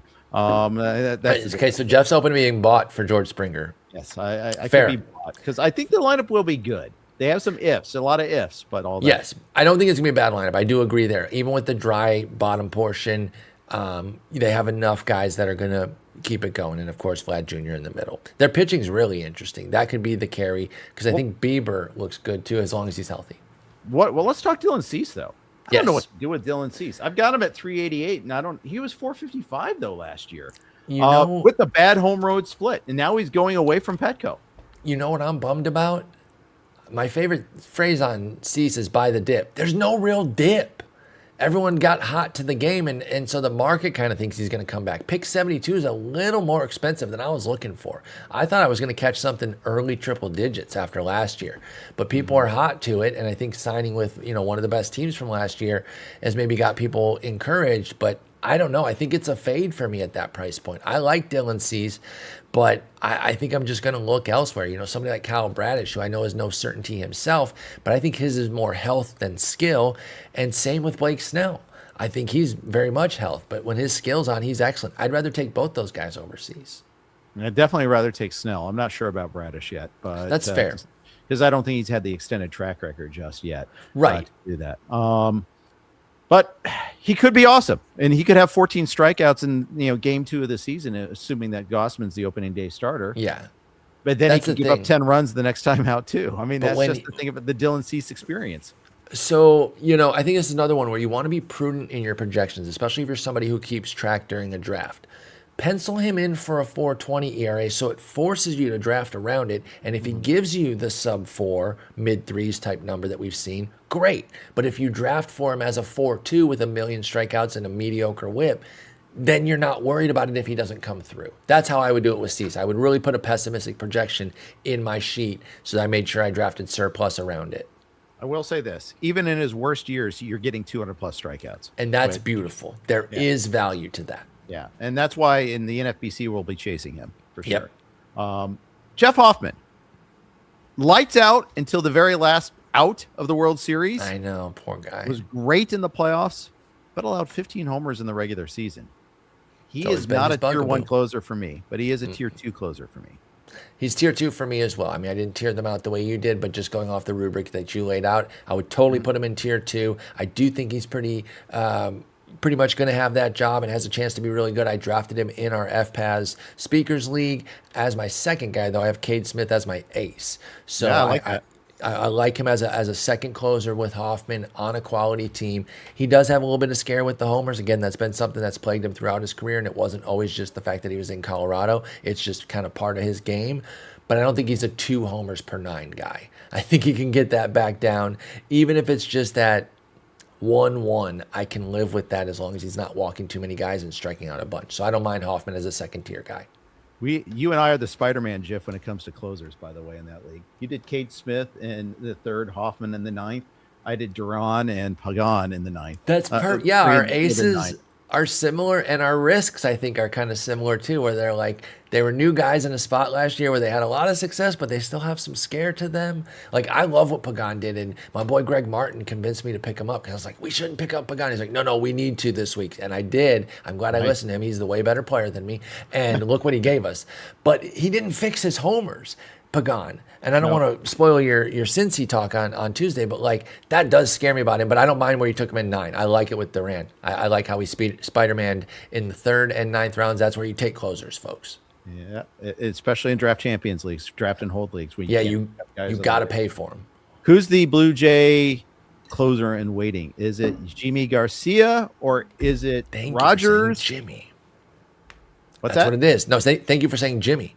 Yeah. That's his name. And that's why it's also Jordan Alvarez, folks. I know you want to say Jordan and Jordan. It's Jordan. The same way that this is Jimmy. But anyway, yes, I do. I think it's actually Louis Varland. And I think part of it's the numbers. I think he's got the stuff to be the dude. And he was a little shaky with Toronto, especially with the home runs. But also their confidence in him. Didn't they use him in like every playoff game? Now, that doesn't mean that they want him to be their closer, but I think they like Varland. So I think that Varland would be the guy behind Hoffman. I agree. And I agree that they like him a lot. My concern is they like him so much that they want to leave him in that 6th, the 7th, the 8th. They may That's fair. Multi-inning outings at times. He threw 16 innings in the playoffs. Did have a 5.01 FIP, by the way. It was a 3.94 ERA in the playoffs. As you alluded to, 4 home runs allowed in the playoffs. So that was the killer. Concern. I also think there were some overuse issues there. I was just about to hit that when you said what his FIP was. I'm like, yeah, they kind of ran him into the ground. The Seattle series, remember, they kept on. Both teams were guilty of this a little bit. The Jays were a little better and I think the Jays actually were bad in the World Series because they ran out of relievers they trusted. But actually, now I think about it, it wasn't the Seattle series. It was definitely in the World Series where I think Varland struggled a little bit more. Seattle ran into the same pitchers in the same spot against the same batters. Yes, and they didn't pick up on the fact like, okay, this is the 3rd time you're letting this guy do this. He's gonna clip you. But yeah, I think you make a great point on Varland. Maybe he's just better as their stopper. So then you would look toward Garcia and Rogers. And Tyler Rogers has just always been, he's that Darren O'Day underhand type righty guy. So I think it would be Jimmy Garcia at that point then. So I think if you're gonna spec. And you think Varland is too much locked into the stoppers role where he has to be flexible for the innings, go for Jimmy Garcia instead. I think you're right. All right, we spent so much time on the Jays, and hey, they earned it. They were the World Series. They did earn it, yes. Yeah. Let's move on to a team that didn't earn it last year, but has earned it this offseason. The Baltimore Orioles have been very busy. Signed Pete Alonso, first of all. Won that bidding war, which is a little bit of a surprise to me, at least. I was stunned. Traded for Taylor Ward. Gave away Grayson and Rodriguez in that deal there. Really risky move, but could really pay off for them. Signed Ryan Helsley to be their closer. Traded for Shane Baz.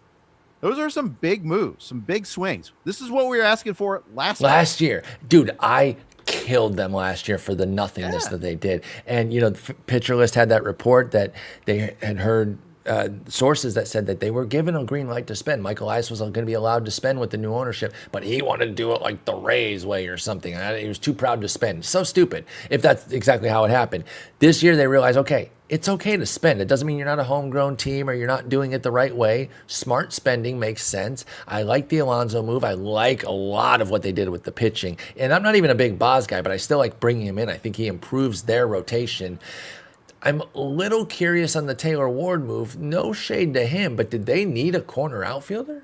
Is that what Baltimore needed? Because it moved Tyler O'Neill to the bench.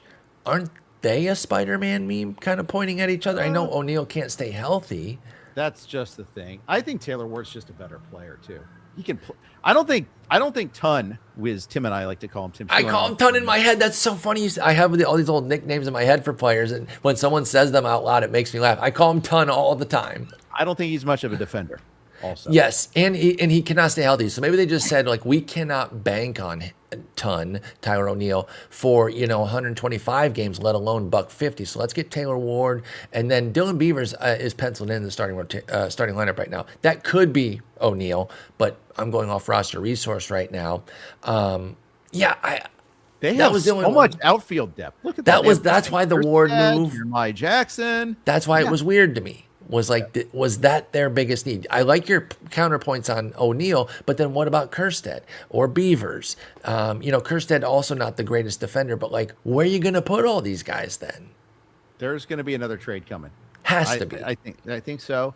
And Kobe Mayo is going to be part of it. Yes, he is. He is thoroughly buried now. He's still so buried, and he's by himself now. At least back in the day, he was in AAA with 3-4 other cool guys to hang with. He's basically because if Basayo breaks camp, then he's by himself. If Basayo comes down with him, at least he'd have somebody to hang with. But other than that, their AAA is now thin because they brought all the guys up. Let me ask you one more meta question about the Orioles.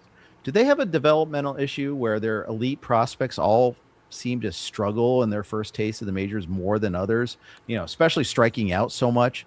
Holiday struck out a ton, Mayo struck out a ton. And guys that aren't, not all of them are strikeout guys in the minors either. They come up and they just start hacking. Did they get a green light to like just swing from their heels day one or something? I don't know. But I have noticed that, a lot of slow starts with their guys. And is that something that is on them, or is it just happenstance? It is also interesting that they all look the same. I know that's not related to your question, but it is a funny meme that people say about the Orioles guys is that they all do look the same. But no, I don't know if it is a developmental issue. I think this is a real pivot year, though, for Elias and company. If they bottom out again, I think they're in deep trouble. But even if they don't make the playoffs, I don't think it would be a firing, but it would start to be like, is this going the right way? I think they have a lot on their plate, but at least they've done the right things this year. And as I mentioned earlier in the show, I think they're still a great fit for Framber. And if they brought him in, this offseason would go from like an A- to an A++ to me. Yeah, absolutely. Because then it moves everybody else down a peg. Means Dean Kramer's not your 4. No, I'm not going to try to throw too much shade on him. He was serviceable, but we're talking about a team that's a playoff team out of the hyper competitive AL East. Bingo. Zach Eflin coming back from a back injury. Who knows? Tyler Wells was good in his short supply. Maybe he's good this year. I feel like they're a shorter start. A shorter. Yeah, try that. Short, a starter. Yeah, and Framber would be a great fit. And honestly, the aforementioned Zack Gallen would not bother me if they didn't want to go quite as big and say, hey, we're gonna pare back a little bit, and they went for a cheaper Gallen. I'd be okay with that too. But I think they need somebody that is a little bit more than like an also ran. I think if Giolito's medicals checked out, that'd be okay too. But I don't think I want a Littell or a Bassitt here. I think Framber, Gallen, and Giolito. I think Framber up here, and then Gallen and Giolito, I think they're a cut above like a Littell and a Bassitt. Yeah, I agree. Keep an eye out for Luis De Leon. If he can stay healthy, I think he's very interesting. Very good at suppressing home runs, so I like that. All right, moving on to the Tampa Bay Rays, who traded away Shane Baz in that deal. I was a little surprised, but this is a Rays thing to do. They have so much depth coming out of their ears among their starting pitchers. Right. They seem like they can always trade away a starting pitcher, and it's no problem. And that's kind of what they did again. They trade away Brandon Lau in a three-way deal that netted Jacob Melton. They traded for Gavin Lux, sent away Josh Lowe. And they signed Steven Matz, signed Cedric Mullins, signed Jake Fraley. What jumps out to you here? A very Raysian offseason, to be sure. I think the Gavin Lux move jumps out to me in the wrong way, and I say this as a longtime Gavin Lux lover. Bro had 6 homer steal combo last year. 5 homers, 1 steal in 503 plate appearances. That is like unbelievable. It probably won't happen again, but that is crazy bad. But what really jumps out to me here is that it was just standard operating procedure Rays stuff. Like you said, the trades that they made, Josh Lowe and Shane Baz, who were once part of their big future, tradable now because that's the way they move. They don't get married. They date players and they get ready to move them. I think they got a perfectly solid team that, the Dipoto method that he got roasted for saying like, oh, we try to win 83 games and let the variance take place. The Rays been doing that for a decade. It was funny that he got roasted for. I'm like, there's already teams doing it. What are you guys whining about? Just because he said don't talk about it. Right. He said the quiet part out loud. That was the problem, is that he blew the cover.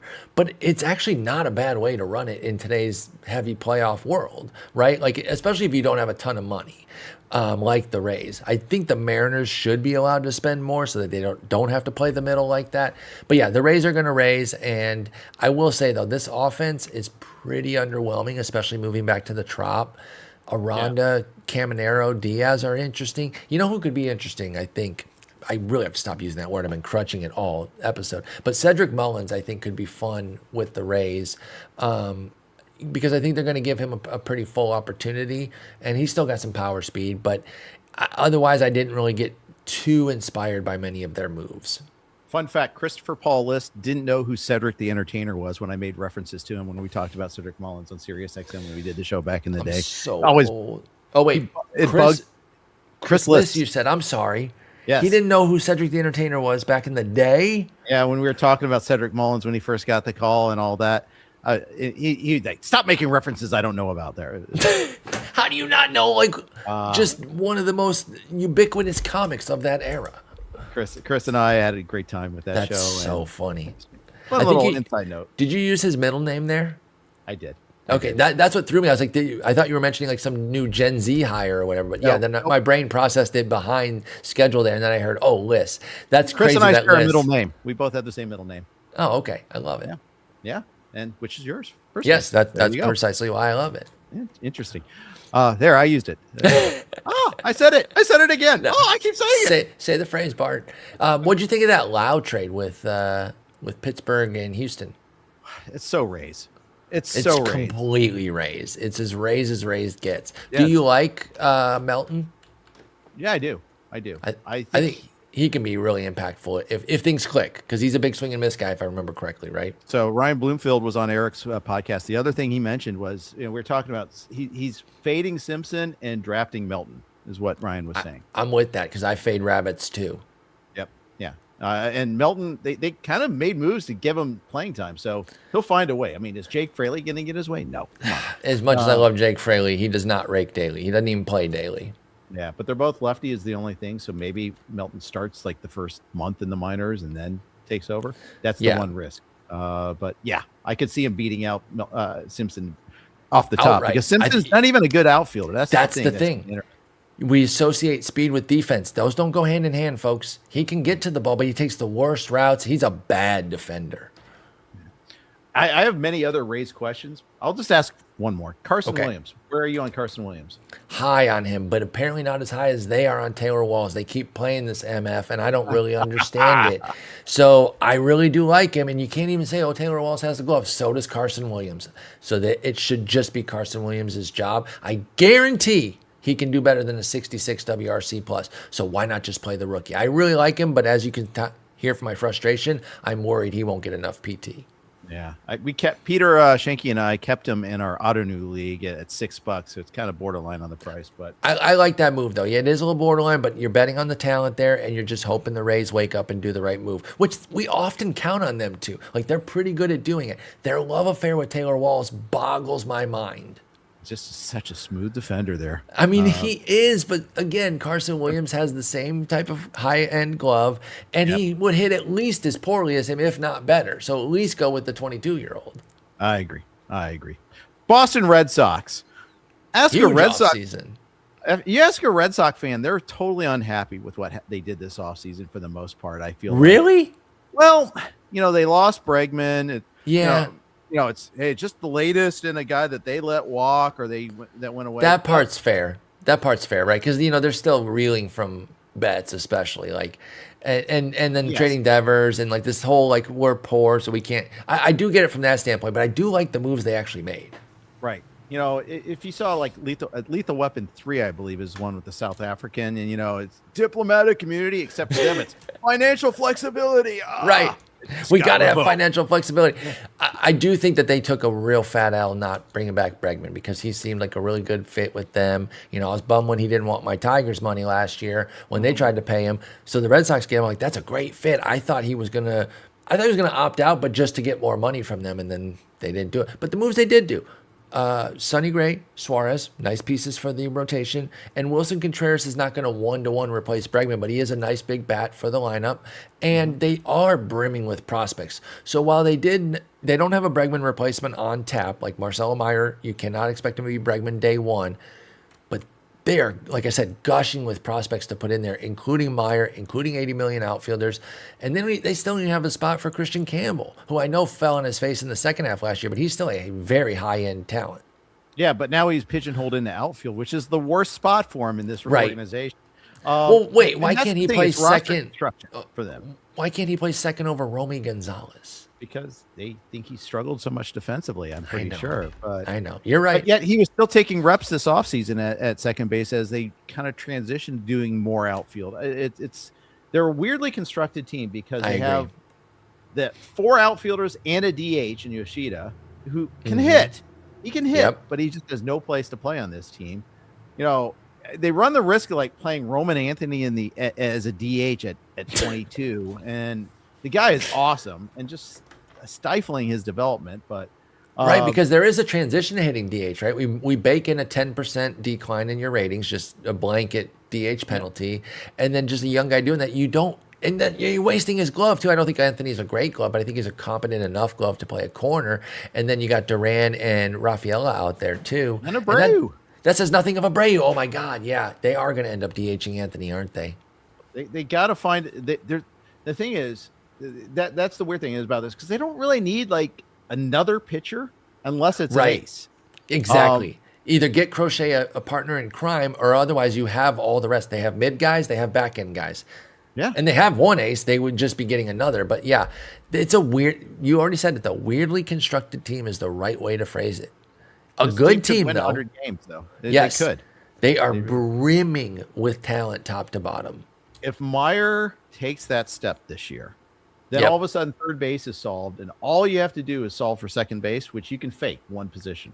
Well, no, 2 positions. They have 2 hurt catchers right now. Oh yeah, catcher's wide open. And they traded away their catching prospects last year. And there's nothing to get. Once Real Muto went off the board, and you can even say maybe he wasn't a prize in himself, but once he's off the board, there is nothing to get catcher-wise. Right. So that, if they do some sort of trade where they trade an outfielder for a catcher, okay, great. Yeah. Maybe they trade for one of the White Sox. Well, there was some talk about that early in the offseason. Did you see that? Like, they had told the White Sox we're interested in Teal, and the White Sox were like, yeah, we know. We got him from you. Yeah, you're not going to get him back. You're not getting him back. No takes backs. Yeah. Jinx. Exactly.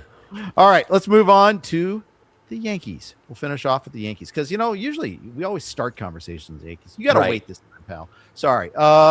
And the funny thing is they haven't done a lot this offseason. They re-signed Cody Bellinger. I like that signing. Very much. Lost Devin Williams and Luke Weaver to the Mets. They lost, but not really lost. They gave up on Paul Goldschmidt. And they traded. Go ahead. Could still bring Goldie back feasibly. They could.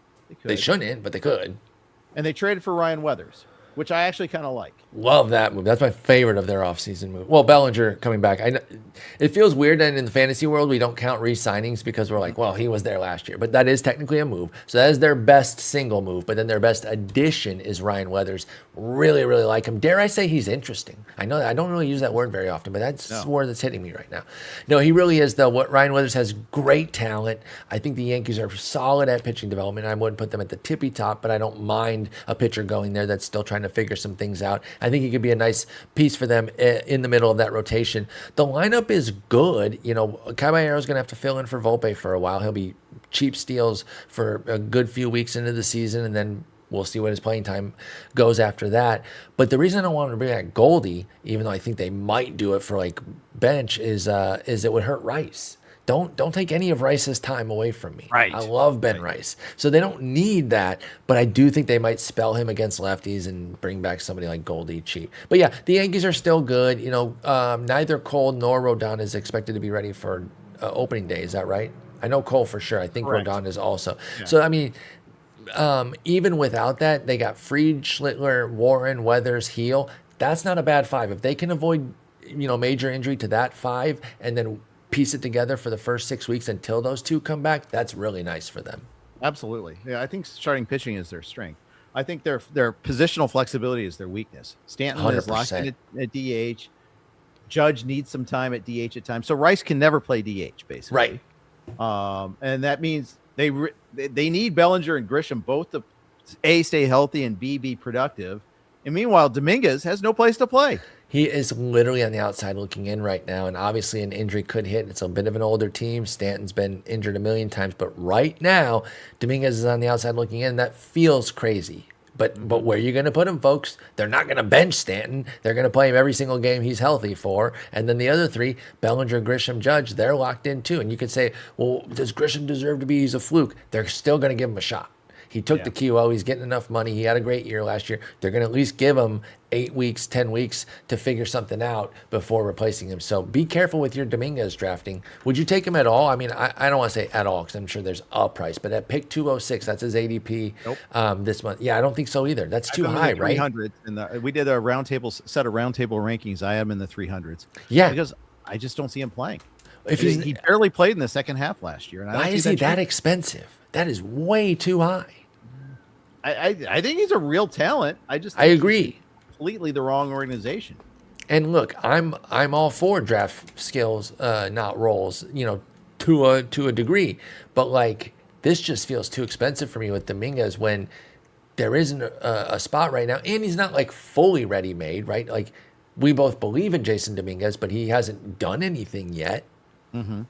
Agreed. Do you think the Yankees are caught off guard by Grisham accepting the qualifying offer? 100 million, zillion, trillion %. Yeah. I think they were completely floored by that. And they're like, oh, okay, good to have you back, Trent. Like the Reds offering it to Nick Martinez last year. You get greedy and you try to restrict a guy's, free agent value there. And you want to get that draft pick compensation. This is what you get. You deserve to get burned. No, I agree because, there were some dicey offers this year and those guys took it. And it's like, yeah, of course I'll take 22 million. What the hell are you talking about? Yeah, absolutely. I don't mind taking Trent Grisham, by the way, this year. No, me neither. I was just about to he's in the 200s, right? I was just going to gas him up and say, we've been giving him a little tough time. Like, will he repeat? I actually love him as a player. I was a huge fan of him in San Diego. I believed in him probably too long, and then I jumped off board and he comes back and hits 34 homers last year. He's not going to do that again, folks, but can he hit another low 20s with an inoffensive 230 something average? Yes. Could it also bottom out? Also yes, but I do think his price point at 270 is cheap enough to where you can afford the risk of Trent Grisham. For sure. All right, we're gonna skew talking about first pitch Arizona speakers draft. We covered a little bit here. We touched on it throughout the podcast. We don't need to do a thorough breakdown. We went an hour 45 for y'all folks on our first time back here. Came back with a big one for opening day. We went extra innings on opening day. Indeed. Paul, awesome stuff, my friend. Thank you for coming on board with me today. I love chopping it up with you. Thanks for coming on board. Thank you for having me, Jeff. I love filling in for Scott. I love listening to the pod. I cannot wait for the Sunday routine to be back with y'all. So good luck in the rest of the draft. I just took Brian Reynolds here in the 14th round, and you're coming up not for a while. So maybe we'll hit it on it. Maybe we'll hit on it down the road and chop up that draft. But it's been a lot of fun, and thanks again so much for having me on. Absolutely. Paul Sporer, everybody. Catch him on Twitter and Blue Sky at Sporer. Listen to the Sleeper in the Bus. See his pitching rankings over at Fangraphs right now. That's going to wrap up today. Thanks, everybody. Go use promo code YouTube15 to get 15% off any RotoWire subscription. We'll be back at you again Tuesday with Fred Zinke on the NL side. Take care.